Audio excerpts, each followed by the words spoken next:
Imagine a world where the ultimate sacrifice is merely a temporary setback, where the very fabric of life and death as we understand it has been rewritten. For Logan, known to many as Wolverine, the roar of battle had often been a prelude to the bite of the end. He had faced down oblivion countless times, sometimes walking away, sometimes, inevitably, falling. There was a time when his healing factor, formidable as it was, could only delay the inevitable. But then came a new dawn, a profound whisper across the mutant world, changing everything. One moment he might be impaled, senses fading as his accelerated healing failed to keep pace with the damage. The crushing weight of defeat, the final shuddering breath. The next, a strange, almost womb-like sensation. The gentle hum of life returning, not through his own formidable power, but through something entirely new.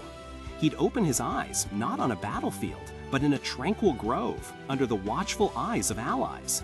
The memories of his demise still fresh, yet his body utterly, inexplicably whole.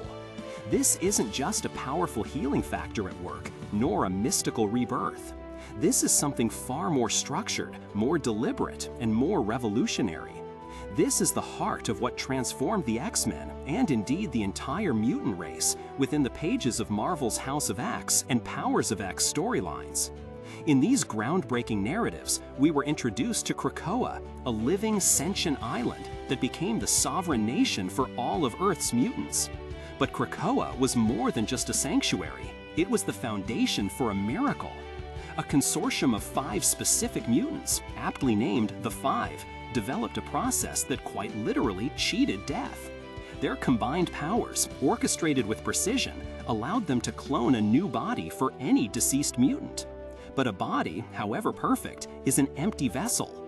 This is where Charles Xavier, through the powerful psychic interface of Cerebro, played his pivotal role.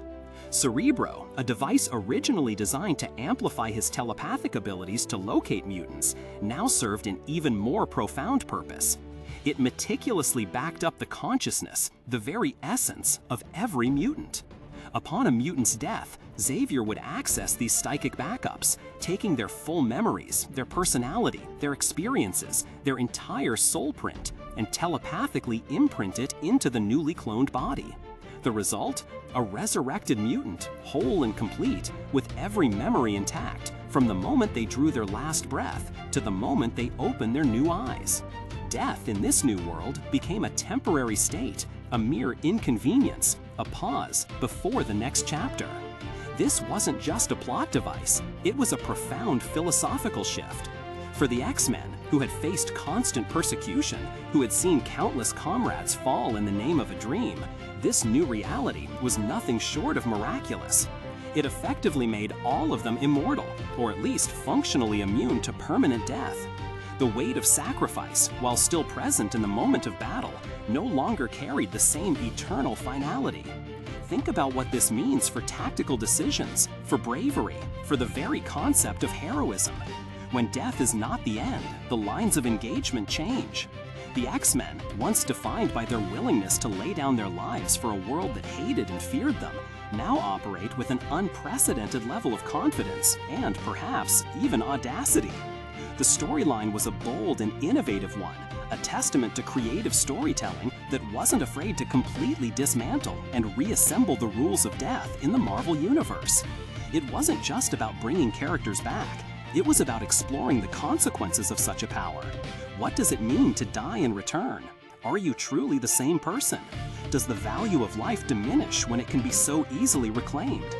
These are the fascinating questions subtly woven into the fabric of this new status quo.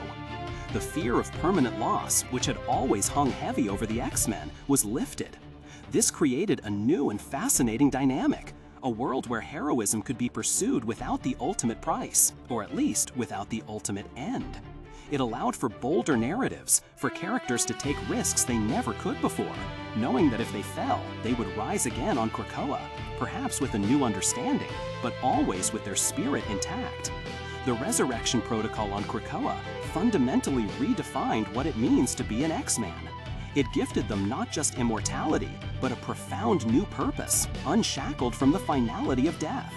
It's a testament to the enduring power of comic book storytelling to reinvent its own foundational rules, creating fresh, compelling narratives that resonate deeply with readers. So, what are your thoughts on this revolutionary change in the X-Men's world? Does the concept of functional immortality enhance their stories or diminish the stakes? I'd love to hear your perspectives in the comments below. If you've enjoyed this exploration, please consider following for more thoughtful dives into the captivating universes we love.